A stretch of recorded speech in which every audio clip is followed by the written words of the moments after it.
বনলতা সেন, কবি জীবনানন্দ দাশ।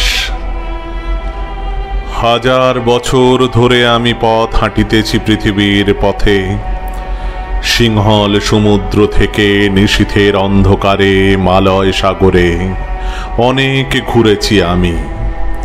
বিম্বিসার অশোকের ধূসর জগতে সেখানে ছিলাম আমি, আরো দূর অন্ধকারে বিদর্ভ নগরে।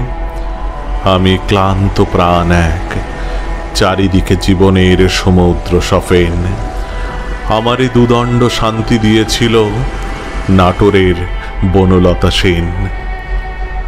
চুল তার কবেকার অন্ধকার বিদিশার নিশা, মুক্তার শ্রাবস্তির কারুকার্য অতি দূর সমুদ্রের পর। হাল ভেঙে যে নাবিক হারায়েছে দিশা, সবুজ ঘাসের দেশ যখন সে চোখে দেখে দারুচিনি দ্বীপের ভেতর, তেমনি দেখেছি তারে অন্ধকারে। বলেছে সে, এতদিন কোথায় ছিলেন? পাখির নীড়ের মতো চোখ তুলে নাটোরের বনলতা সেন। সমস্ত দিনের শেষে শিশিরের শব্দের মতন সন্ধ্যা আসে, ডানার রৌদ্রের গন্ধ মুছে ফেলে চিল।